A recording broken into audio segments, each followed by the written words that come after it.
विक्रमादित्य की बुद्धिमत्ता।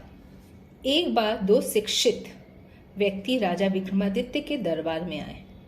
किसी बात को लेकर उनके बीच मतभेद उत्पन्न हो गया था, जिसे वे दूर करना चाहते थे। राजा ने उनका स्वागत कर उनके मतभेद के विषय में जानना चाहा। उनमें से एक ज्ञानी ने कहा, हे राजन, हमारी आपस में चर्चा चल रही थी कि शरीर का कौन सा भाग सबसे महत्वपूर्ण है। तो मैंने कहा कि बुद्धि सबसे अधिक महत्वपूर्ण है। मैं इसे सिद्ध भी कर सकता हूँ। देखिए, हम जो भी करते हैं उसे बुद्धि ही नियंत्रित करती है। हम जो चाहते हैं वही करते हैं।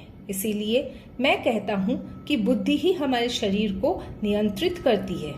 तब दूसरे ज्ञानी ने कहा, और मेरा तर्क है कि विवेक हमारे शरीर को आदेश देता है। यदि आप विवेक से काम ले तो बुद्धि को सरलता से नियंत्रित किया जा सकता है। अतः विवेक बुद्धि से बड़ा है। दोनों ज्ञानियों के बीच विचार सुनकर राजा गहन सोच में पड़ गए। फिर उन्होंने कहा, ज्ञानियों, मुझे थोड़ा समय दे। बुद्धि और विवेक में से कौन बड़ा है, इस पर अपनी राय मैं विचार कर दूंगा। कुछ दिनों बाद आप लोग मुझसे मिलने आए। दोनों ज्ञानी वहां से चले गए।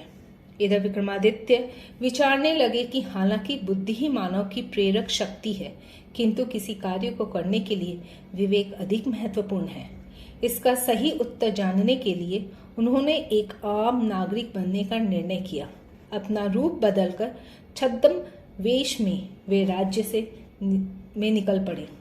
सबसे पहले राजा को पेड़ की छाया में विश्राम करता हुआ एक व्यक्ति मिला। वह एक बैलगाड़ी वाला था और थक कर झपकी लेने के लिए रुक गया था। राजा उसे देखते ही पहचान गए। वे उसके पास गए और बोले, इस शहर में धनाढ़ सौदागर स्वर्गीय गोपाल दास के तुम पुत्र हो क्या? जी हाँ, उस व्यक्ति ने उत्तर दिया।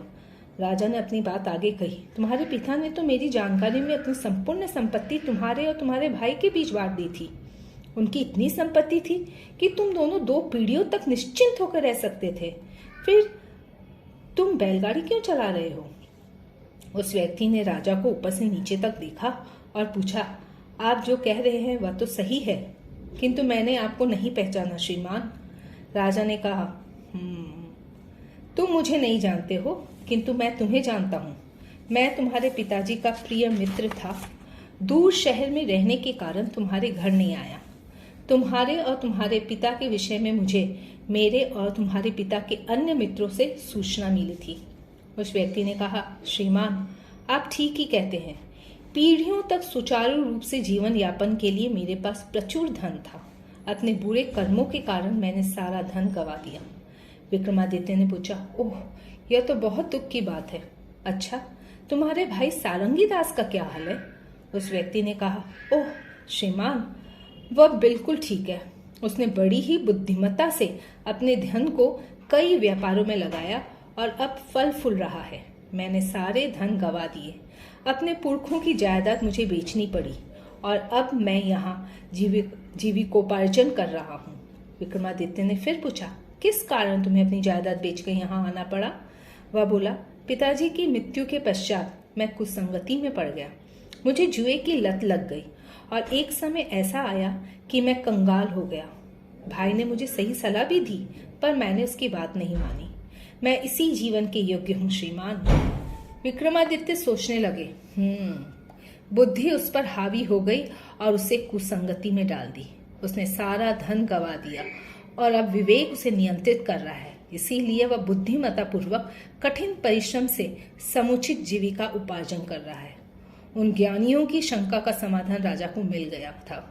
राजा ने सोने के कुछ सिक्के उस व्यक्ति को देते हुए कहा, ये लो, इन्हें रखो, समझदारी से इसे खर्च करना।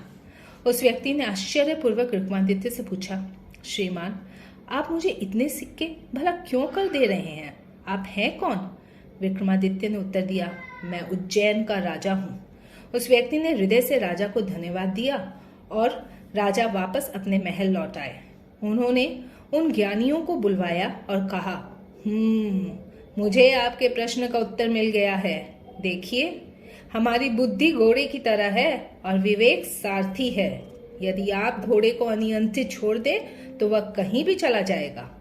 यह हमारी समझदारी या विवेक ही है जो कि एक सारथी की तरह हमारे मन या बुद्धि को सही मार्ग दिखाती है। ज्ञानियों को उनकी शंका का समाधान मिल चुका था। उन्होंने राजा को धन्यवाद दिया और प्रसन्न मन से दरबार से चले गए।